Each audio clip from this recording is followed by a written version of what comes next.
Back to the point. సాగు తాగునీటికి తీవ్ర నష్టం జరుగుతూ ఉంటే తెలంగాణ ప్రభుత్వం నిమ్మకు నీరెత్తినట్లు వ్యవహరిస్తోందని మాజీ మంత్రి హరీష్ రావు ఆరోపించారు. సాగర్ కుడికాలువ నుంచి రోజు 10,000 క్యూసెక్కులు పోతున్నా పట్టించుకోవటం లేదని ఆగ్రహం వ్యక్తం చేశారు. కృష్ణా జలాల్లో తాత్కాలిక వాటా ప్రకారం ఏపీ వాటా 512 టీఎంసీలు కాగా ఇప్పటికే 657 టీఎంసీలు తీసుకువెళ్లిందన్నారు. తెలంగాణ ప్రభుత్వం రాష్ట్ర హక్కులను ఏపీకు తాకట్టు పెట్టిందని ఆరోపించారు. ఈ అంశానికి సంబంధించిన విశ్లేషణ మన్నెం కోటేశ్వరరావు గారిని అడిగి తెలుసుకుందాం. కోటేశ్వరరావు గారు,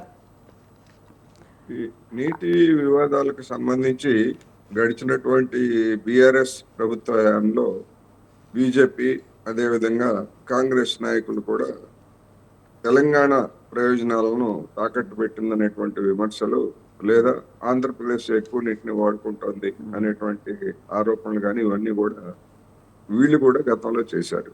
ఇప్పుడు పాత్రలు తారుమారైపోయిన తర్వాత కాంగ్రెస్ అధికారంలోకి వచ్చింది, బీఆర్ఎస్ పార్టీ ప్రతిపక్షంలోకి వచ్చింది కనుక గతంలో కాంగ్రెస్ చేసినటువంటి ఆరోపణని ఇప్పుడు బీఆర్ఎస్ తలకెత్తుకున్నట్టుగా కనిపిస్తా ఉంది. అందువలన ఇప్పుడు ఏ రాష్ట్రం ఎంత నీటిని తీసుకుంటుంది అనేటువంటిది కృష్ణా రివర్ మేనేజ్మెంట్ బోర్డు ఉంది, ఆ బోర్డు పర్యవేక్షణ ఉంది. ఆ పర్యవేక్షణ ఉన్నటువంటి బోర్డు ఉన్నప్పుడు హరీష్ రావు గారు చెప్పినట్టుగానో లేదా మరొకరు ఎవరైనా వ్యక్తులు కాదు సమస్య, ఎవరైనా ఇటువంటి ఆరోపణ చేసిపోయే ముందు ఎవరి మీద ఆరోపణ చేస్తున్నారు? ఆంధ్రప్రదేశ్ మీద కాదు, అదే సెంట్రల్ మీద చేయాల్సింది ఏపీకి తాకట్టు పెట్టారని ఇంతవరకు కూడా సెంట్రల్ ఏ రోజు ఈ సమస్యను పరిష్కరించిన మార్గాలు వెతకలా. రివర్ మేనేజ్మెంట్ బోర్డు మీద వాళ్ళు చేస్తున్నారు, రివర్ బోర్డు మీద చేస్తున్నారు. రెండోది ఇక్కడ ఇంకొక అంశం కూడా ఉంది, మిగులు జలాలు. ఇప్పుడు ఈ రెండు రాష్ట్రాల మధ్య పంపిణీ జరిగినటువంటిది నిఖర జలాలకు సంబంధించినటువంటి అంశం మీదనే. మిగులు జలాలు అనేటువంటి వాటిని దిగువనున్నటువంటి రాష్ట్రాలు ఉపయోగించుకోవడానికి హక్కు ఉంటుంది.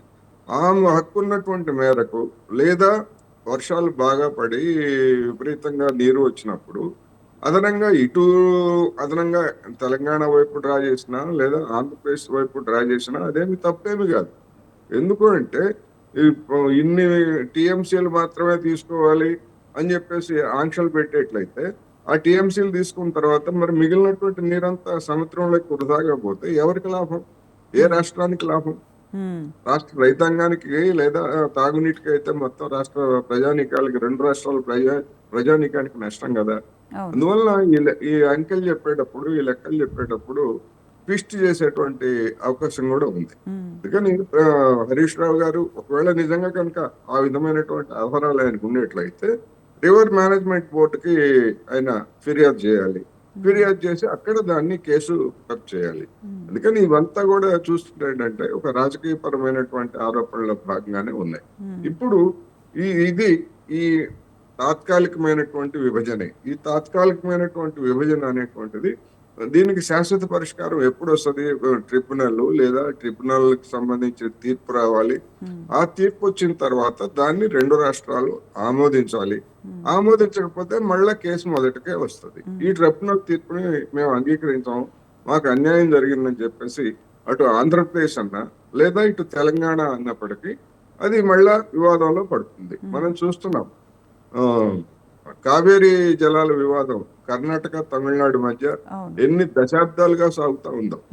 అది స్వాతంత్రానికి ముందే ఆ వివాదం ప్రారంభమైంది. కావేరీ జలాలు ఎగువనున్నటువంటి కర్ణాటక ఎంత ఉపయోగించుకోవాలి, దిగువనున్నటువంటి తమిళనాడు ఎంత అనేటువంటి వివాదం సాగుతా ఉంది.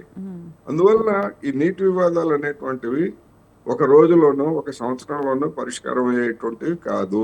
ఇప్పటి వరకు జరిగినటువంటి పరిణామాలను చూసేటైతే కృష్ణా జలాల వివాదం అనేటువంటిది దీర్ఘకాలం, ఎంతకాలం అనేది మనం ఊహించి చెప్పలేం కానీ దీర్ఘకాలం పట్టేటువంటి అవకాశం ఉంది. అందుకని అప్పటి వరకు అమల్లో ఉన్నటువంటి లేదా అంగీకారం ఉన్నటువంటి ఒప్పందం ఉన్నటువంటి దాని మేరకు ఈ రెండు రాష్ట్రాలు నీటిని ఉపయోగించుకోవచ్చు.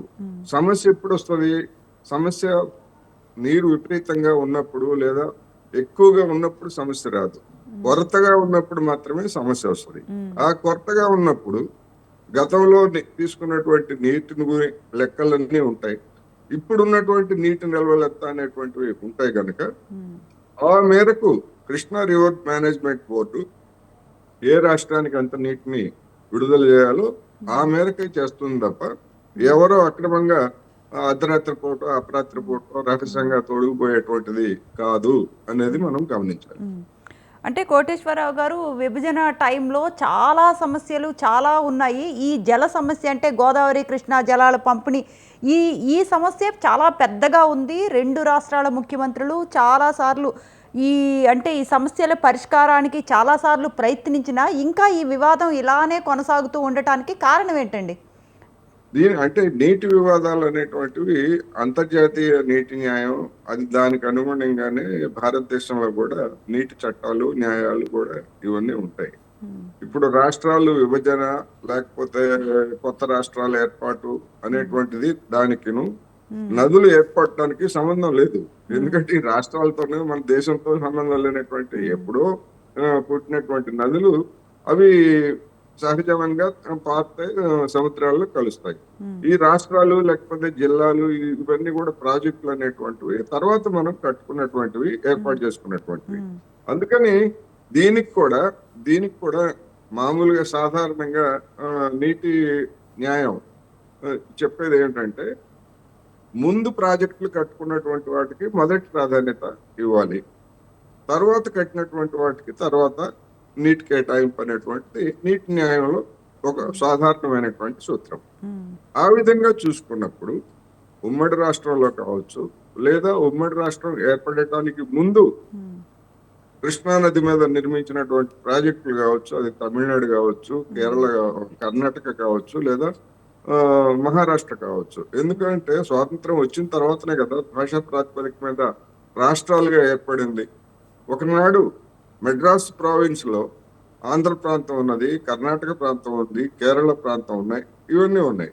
అదేవిధంగా ఒకనాడు నిజాం సంస్థానంలో హైదరాబాదు సంబంధించినటువంటి ఈ మన తెలంగాణకు సంబంధించినటువంటివన్నీ కూడా ఉన్నాయి. అదేవిధంగా మెడ్రాసు మన బాంబే ప్రావిన్స్ లో మహారాష్ట్ర లేదా కర్ణాటక సంబంధించినటువంటి రాష్ట్రాలన్నీ కూడా ఉన్నాయి. అందుకని ఈ వివాదాలన్నిటికీ కట్టినటువంటి ప్రాజెక్టులకి కేటాయింపు లేదా అసలు నిఖరమైనటువంటి జలాలంత, మిగులు జలాలంత, ఇవన్నీ కూడా ఓవర్ ఏ పీరియడ్ కొన్ని మారిపోతా ఉంటాయి. ఈ మారిపోయేటువంటి వాటి మీద ట్రిబ్యునల్స్ విచారణ జరిపి సాంకేతికపరమైనటువంటి పరీక్షలు ఇటువంటివన్నీ కూడా జరిపి నిర్ణయాలు తీసుకోవాలి. అంటే హరీష్ రావు గారు ఆరోపిస్తున్నట్లు నిజంగానే తెలంగాణకు అన్యాయం జరుగుతుందా?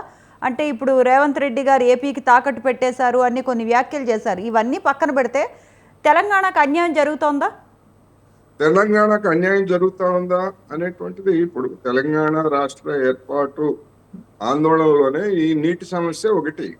మా తెలంగాణకి అన్యాయం జరుగుతూ ఉంది నీటి ప్రాజెక్టుల్లో లేదా నీటి కేటాయింపుల్లో. అందుకని కృష్ణా రివర్ పారేటువంటి ప్రాంతం తెలంగాణ ప్రాంతంలో ఎక్కువగా ఉంది కనుక మాకు ఆ మేరకు సగం జలాలు కావాలి అనేటువంటిది ఒక డిమాండ్. నేను అందుకనే చెప్పాను, ఈ డిమాండ్ అనేటువంటి పేరు ఎప్పటి నుంచో ఉన్నటువంటి డిమాండ్ రాష్ట్ర ఆందోళన సందర్భంగా కూడా. అయితే ఎవరు ఏ డిమాండ్ చేసినప్పటికీ నీటి న్యాయం అనేటువంటిది ఒకటి ఉన్నది, లా ఉంది. ఆ లాకు అనుగుణంగానే ఏ ట్రిబ్యునల్ అయినా ఏ కోర్టు అయినా కానీ చెప్తాయి తప్ప మన రాజకీయ నాయకులు లేదా మీడియాలో కొంతమందిగా ఉన్నటువంటి వాళ్ళు వీళ్ళు చేసేటువంటి వాదనలు చెప్పొచ్చు, అన్యాయం జరిగిందని చెప్పొచ్చు, నేనేం కాదంటలేదు, తప్పు పట్టట్లేదు. అన్యాయం జరిగిందంటే ఎవరు చేశారు మళ్ళీ అదే కదా వస్తుంది, మళ్ళీ అదే కదా వస్తుంది. మరి మీరేం చేశారు, ఒప్పందం చేసుకుంది మీరే కదా అని చెప్పేసి కాంగ్రెస్ వాళ్ళు ఎదురుదాడి చేస్తున్నారు. మరి అది కూడా వాస్తవమే కదా. అప్పుడే మరి కేసీఆర్ ఆ తాత్కాలిక ఒప్పందం ఏంటి, శాశ్వత ఒప్పందం ఇప్పుడే కావాలి అని మరి ఎందుకు పట్టుబట్టలేదంటే వాళ్ళ దగ్గర సమాధానం లేదు. హరీష్ రావు గారు ఏం చెప్తారు చెప్పమనండి. అవును. అందుకని ఇవన్నీ కూడా ఏంటంటే రాజకీయ కారణాలు, ఒకళ్ళ మీద బ్లేమ్ గేమ్. ఈ బ్లేమ్ గేమ్ లో భాగంగానే పరస్పరమైనటువంటి ఆరోపణలు చేస్తుంటాయి. నా అభిప్రాయం ప్రకారం ఏంటంటే కృష్ణా రివర్ మేనేజ్మెంట్ బోర్డు ఉన్నది, ఆ బోర్డు పర్యవేక్షిస్తున్నది. ఎక్కడి నుంచి ఎవరు ఎంత నీటిని తీసుకెళ్తున్నారు అనేటువంటి లెక్కలు దాని దగ్గర ఉన్నాయి. ఒకవేళ అటువంటి అన్యాయం ఏదైనా జరిగేట్లయితే ఆ బోర్డు మీదనే అవసరమైనటువంటి చర్యలు తీసుకోవాలి. ఎవరు తీసుకోవాలంటే కేంద్ర ప్రభుత్వం తీసుకోవాలి. కేంద్ర ప్రభుత్వానికి హరీష్ రావు గారు ఫిర్యాదు చేయాలి తప్ప ఆరోపణలు చేసినంత మాత్రాన ఒరిగేదేమీ లేదు. అసలు కేంద్ర ప్రభుత్వం కూడా ఇప్పటి వరకు విభజన సమస్యలన్నింటినీ పూర్తి స్థాయిలో పరిష్కరించినట్టు ఏం అనిపించలేదు కదండి. సమస్య అదే. కేంద్ర ప్రభుత్వం నడిపేది నాట్ కూడా ఓన్లీ జల వివాదం, విభజన రాజకీయ సమస్యలను పార్టీ. కూడా ఏ రోజు పరిష్కరించలేదు పూర్తి స్థాయిలో. కేంద్ర ప్రభుత్వం నడిపేది కూడా ఒక రాజకీయ పార్టీయే. ఆ రాజకీయ పార్టీకి ఆంధ్రప్రదేశ్ లో శాఖ ఉన్నది, తెలంగాణలో శాఖ ఉన్నది. హ్మ్. కరవమంటే కప్ప కోపం, విడవమంటే పాము కోపం అన్నట్టుగా హ్మ్. ఈ నదీ జలాల ఈ వివాదాన్ని హ్మ్. ఒక రాజకీయ పార్టీగా నిర్ణయిస్తే కుదిరేది కాదు. అవును. ట్రిబ్యునల్ నిర్ణయించాలి. ఆ ట్రిబ్యునల్ దాని మీద అంగీకరించకపోతే అది మళ్ళా సుప్రీంకోర్టుకి వెళ్తుంది. ఆ సుప్రీంకోర్టు తీర్పుకి అంతిమంగా అందరూ కట్టుబడి ఉండాలి. హ్మ్. మరి అప్పటి వరకు వెయిట్ చేయటం మినహా మరొకటి లేదు. ఆ అవును. వెయిట్ చేయటం అప్పటి వరకు తేల్చుకోకుండా ఉంటే ఎలాగని చెప్పేసి ఒక తాత్కాలిక ఒప్పందం ఏమిటి? అప్పటి వరకు రాష్ట్రాల్లో అంటే ఆంధ్రాలో ఉన్నటువంటి ప్రాజెక్టులు, తెలంగాణలో ఉన్నటువంటి ప్రాజెక్టులు, వాటికి ఉన్నటువంటి నీళ్లు, ఆ ప్రాతిపదికన ఒక తాత్కాలికమైనటువంటి ఏర్పాటు జరిగింది. హ్మ్. మరి ఆ తాత్కాలిక ఏర్పాటు తప్ప దానికి ఎవరు బాధ్యులు అంటే మరి మళ్ళా ఏలు టిఆర్ఎస్, బిఆర్ఎస్, మళ్ళీ కేసీఆర్ వైపు చూపించాల్సి వస్తుంది. రైట్ అండి.